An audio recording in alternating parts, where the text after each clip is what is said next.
दोस्तों आज हमारे देश में रामदेव द्वारा एलोपैथिक पर कुछ टिप्पणी किया गया, जिससे एलोपैथिक के मतलब जो डॉक्टरों को जो संरक्षण देते हैं और डॉक्टरों की सुरक्षा और हर प्रकार के सुविधा के लिए एक संगठन बना है IMA, मतलब इंडियन मेडिकल एसोसिएशन। उनके अध्यक्ष इस बात पर बहुत ज़्यादा भड़क गए और इतना ज़्यादा भड़क गए कि 1000 करोड़ का मानहानि का दावा कर दिया। लेकिन दोस्तों उन्हें ये बात नहीं भूलना चाहिए कि रामदेव के जो प्रोडक्ट है और रामदेव की चिकित्सा पद्धति पर अक्सर लोग सवाल उठाते रहते हैं। लोग काढ़े का मजाक उड़ाते हैं और बहुत सारे रामदेव की जो दवाइयाँ होती हैं उनका ही मजाक उड़ाते हैं और उन पर कभी कभार कटाक्ष भी कर देते हैं। लेकिन रामदेव कभी भड़के नहीं, रामदेव कभी उन पर मानहानि का दावा नहीं ठोका है। ये नहीं कहा कि इनके बोलने से हमारा धंधा प्रभावित हुआ। दोस्तों IMA के अध्यक्ष को ये बात नहीं भूलना चाहिए कि उनका जो संगठन है कोई वकीलों का संगठन नहीं है और न ही कोई राजनीतिक दल है कि कोई कुछ बोल दिया तो अब उनके खिलाफ मोर्चाबंदी करें। अगर कोई आपके दावों को ऊपर आपत्ति उठाता है, कोई चैलेंज करता है, तो आप अपने काम से उनका मुंह बंद कीजिए। ये बात सही है कि कई लोगों की जान बचाई है डॉक्टरों की टीम में जो एलोपैथी पद्धति से इलाज करते हैं। लेकिन ये बात नहीं भूलना चाहिए कि कईयों ने बड़ी बड़ी हस्ती से लेकर आम आदमी तक कोरोना के चक्कर में, कोरोना के कहर के कारण अपनी जान गंवाई भी है और उन लोगों को डॉक्टर्स नहीं बचा पाए और पूछने पर यही जवाब देंगे कि इनकी स्थिति खराब हो गई थी। लेकिन अगर आपके पास पुख्ता इलाज है, सब चीज़ है, तो आप इन्हें बचा लेते। तो इसका मतलब ये बात तय है कि आपके पास भी कोरोना का पूरी तरह से इलाज नहीं था और आप आज तक कोरोना का पूरा इलाज नहीं कर रहे हैं। आप लोग इतने बड़े बड़े वैज्ञानिकों की टीम, इतने बड़े बड़े शोधकर्ता मिलकर कोरोना का इलाज नहीं ढूंढ पाए और इतने सारे आप लोगों ने कोरोना का इलाज नहीं, कोरोना के लक्षण पर, कोरोना के सिम्टम पर इलाज के नाम पर सबसे पहले रेमडेसिविर लाए। कुछ दिन के बाद उन्हें बोल दिया कि ये कारगर नहीं है। वो हर परिस्थितियों में कारगर नहीं, कुछ खास सिचुएशन में ही कारगर है और इसके साइड इफेक्ट भी बहुत ज़्यादा है। फिर उसके बाद आया स्टेरॉइड पद्धति का और आज ब्लैक फंगस का जो बीमारी आया है ये कहा जा रहा है कि ज़्यादा स्टेरॉइड की वजह से हो रहा है। और तीसरा बात प्लाज्मा थेरेपी जो था, प्लाज्मा थेरेपी भी चला लेकिन बाद में वो भी कोई काम का नहीं हुआ। WHO तक ने इसका समर्थन नहीं किया।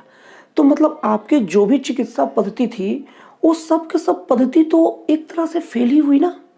अब उस पर अगर कोई आवाज़ उठा दिया तो आप क्यों इतना भड़कते हैं?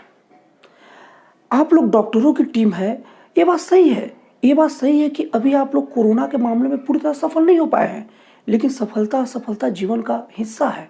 किसी भी व्यक्ति के लिए, किसी भी संस्था के लिए आप लोग जितना ध्यान श्री रामदेव के पीछे पढ़ने में लगाए हैं उतना ध्यान आप लोगों को खोज वगैरह में लगाना चाहिए, तो ये ज़्यादा अच्छा होता। रामदेव जी को छोड़ दीजिए, दुनिया का किसी भी व्यक्ति के कहने पर आपकी जो इमेज है, आपकी जो प्रतिष्ठा वो धूमिल नहीं होगी। आज अगर किसी की हड्डी टूटेगी ना तो कहीं और नहीं जाएंगे, आपके पास ही आएंगे। आज अगर कोई एकाएक सीरियस होगा तो आपके पास ही जाएंगे। आप लोग इसकी चिंता छोड़ दीजिए, कौन क्या बोल रहा है। आप लोग एक राजनीतिक दल नहीं है, आप लोग एक ऐसे लोगों का संघ है जिनको धरती का भगवान कहा जाता है। और आप लोग को ये शोभा नहीं देता कि थोड़ा सा आपके पद्धति पर कोई कटाक्ष कर दिया तो उसके लिए आप इतना ज़्यादा बवाल काटें। और रही बात इलाज पद्धति की, तो आपने उन्हीं का जान बचाया, उन्हीं व्यक्ति की जान बचाया जिनकी स्थिति कंट्रोल के अंदर में थी। कंट्रोल से बाहर होने पर जान नहीं बचा पाए। मतलब आपकी चिकित्सा पद्धति में खामियां थी। आपके तीनों पद्धति, चाहे रेमडेसिविर रहे, चाहे स्टेरॉइड विधि रहे या प्लाज्मा थेरेपी रहे, तीनों के तीनों पद्धति नाकाम साबित हुई है। और नाकाम होने के साथ साथ वो पद्धति लोगों को साइड इफेक्ट भी बहुत ज़्यादा दिए हैं। ब्लैक फंगस का तो ज़्यादातर कारण तो स्टेरॉइड ही बताया जाता है और oxygen pipe, infected oxygen pipe को बताया जाता है। लेकिन अगर आयुर्वेद की बात करें, और कहते भी ये लोग कि आयुर्वेद का जो काढ़ा होता है, आयुर्वेदिक जड़ी बूटियाँ होती है, वो इसका इलाज नहीं है। लेकिन आप लोग का इलाज का जो पद्धति है उसका मेन बेस तो क्या है? उसका मेन बेस है इम्यूनिटी का इलाज करना, मतलब इम्यूनिटी बेहतर बनाना। तो आप जिस पद्धति से इम्यूनिटी को बेहतर बनाकर लोगों की जान बचाने का दावा कर रहे हैं, तो रामदेव जी की पद्धति, चाहे और भी आयुर्वेदिक पद्धति बहुत सारा, केवल मैं श्री रामदेव जी का ही जिक्र नहीं करना चाहूँगा, बहुत सारे जो आयुर्वेदिक पद्धति से इलाज करते हैं वो भी तो लोगों के इम्यूनिटी सिस्टम को बढ़ा रहे हैं अलग अलग तरीक़ों से। तो एक तरह से वो भी तो जान बचा ही रहे हैं और जितना जान आप बचा रहे उतना ही जान वो भी बचा रहे हैं। तो इस रूप में नहीं अपने आप को देखा जाना चाहिए कि मैं ही सर्वश्रेष्ठ हूँ। और दूसरी चीज़, आप लोगों को बात पता होना चाहिए कि एलोपैथी से इलाज के समय कोरोना पेशेंट जो भी अस्पताल में गया है, जाते एक साथ ही 50,000 फीस, फिर रेमडेसिविर इंजेक्शन का किल्लत। और आईएमए या बड़े बड़े संस्थाएं बार बार ये कह रही थी, बहुत सारे एम्स के भी डॉक्टर कह रहे थे कि रेमडेसिविर उन्हीं को लगाना है जिनको ज़रूरत है, बार बार पब्लिक में एक बात जारी कर रहे थे। और दूसरी बात, आपके एलोपैथी के जो इलाज वाले डॉक्टर है वो कोई भी स्थिति में रहे हर एक को रेमडेसिविर ही लिख रहे थे। तो ये बात जनता को बताने से क्या फ़ायदा? आप अपने डॉक्टरों को समझा देते, ये बात डॉक्टरों के पास नोटिस कर देते कि रेमडेसिविर का कम से कम रिकमेंडेशन करिए या यूज करवाइए। और दूसरी बात, स्टेरॉइड हो गए या और भी बहुत सारे जो इलाज पद्धति जो व्यवस्था हो गई, उनका कम से कम उपयोग कराइए। आप अगर लिखेंगे नहीं, पेशेंट को बता देंगे कि रेमडेसिविर की जरूरत नहीं, तो पेशेंट क्यों दौड़ भाग करेगा? आपके डॉक्टर एसोसिएशन ने जो भी कोरोना पेशेंट आया हर एक को रेमडेसिविर लगभग रिकमेंड किया ही किया, हर बहुत ज़्यादा मात्रा में, तभी तो रेमडेसिविर की इतना भीड़ बढ़ी। तो इस मामले में आप कुछ नहीं कहते।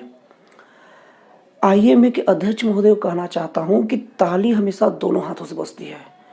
कोई भी वर्ग हो, हर जगह हर वर्ग ना हमेशा सही हो सकता है और ना हमेशा गलत हो सकता है।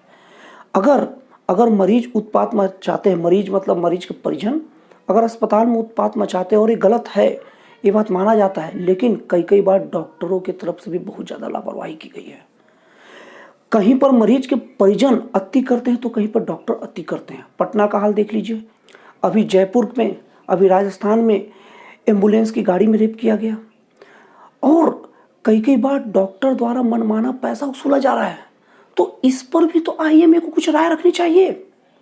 आईएमए क्या करती है, इस बात को तो बोलती है कि डॉक्टर के ऊपर जो भी मतलब अगर गलत हो रहा है, जो भी तोड़फोड़ करता है या जो भी डॉक्टर के साथ दुर्व्यवहार करता है या कुछ भी गलत करे, आईएमए सीधे कहता है कि उनके खिलाफ कार्रवाई हो, डॉक्टर को बचाओ। लेकिन वो डॉक्टर को समझाना तो चाहिए कि डॉक्टर भी अपने आप में संयमित व्यवहार रखे, लेकिन वो ऐसा नहीं किए। अभी तो आईएमए जब राजनीति पर उतर ही गया है तो मैं उन्हें राजनीति का एक गुण सिखाता हूँ। राजनीति का एक गुण होता है कि जो व्यक्ति अपने विरोधियों को जितना ज़्यादा गलत बोलता है या जितना ज़्यादा दबाने की कोशिश करता है, वो खुद उतना नीचे दबता है। अगर आप लोग अपने काम धंधे को छोड़कर रामदेव जी पर या कोई भी आयुर्वेदिक चीज़ों के पीछे ऐसे पड़े गए, कोई अगर आप कुछ बोल दिया तो उसके पीछे पड़ेंगे, तो साख आपका ही खराब होगा। मेरा इस वीडियो में थोड़ा भी संदेश नहीं है कि एलोपैथी पद्धति ठीक नहीं है, क्योंकि आज बड़े बड़े असाध्य रोग, बहुत सारी बीमारियां, एक्सीडेंट, दुर्घटना में तत्काल सहायता एलोपैथी ही देता है। और हमें ये बात नहीं भूलना चाहिए कि एलोपैथी का काल समय अभी 400 साल का बस इतिहास है। 400 सालों में ही इतना ज़्यादा डेवलप किया है, जबकि आयुर्वेद का इतिहास 3,500 साल पुराना है। तो हमें ये बात नहीं भूलना चाहिए कि आयुर्वेद में भी कुछ पद्धति है, और मैं 3,500 साल लिखित तौर पर पुराना बोल रहा हूँ और पता नहीं कितना साल पहले से होगा। तो हमें आयुर्वेद को भी ऐसे नज़रअंदाज नहीं किया जाना चाहिए। हर एक चिकित्सा पद्धति रिस्पेक्टेड है, बस किसी चिकित्सा पद्धति के नाम पर राजनीति नहीं किया जाना चाहिए। इस बात से मुझे एतराज़ है। और अगर गलती कुछ हुई है तो गलती मानी जानी चाहिए। यहाँ पर सब जानते हैं कि कोई भगवान नहीं है, कोई हमें पूरी तरह से सही नहीं कर सकता, और हमें अपने पेशे की ओर ज़्यादा ध्यान देना चाहिए। तो दोस्तों, ये तो मेरा ओपिनियन था। आप अपना ओपिनियन बताइए और कमेंट बॉक्स में जरूर लिखिए कि आपका ओपिनियन क्या है और आपका मेरे वीडियो पर राय क्या है। तो दोस्तों, फिर मिलते हैं अगले वीडियो में एक जन कल्याणकारी और एक राष्ट्रवाद से प्रेरित नए विचारों के साथ।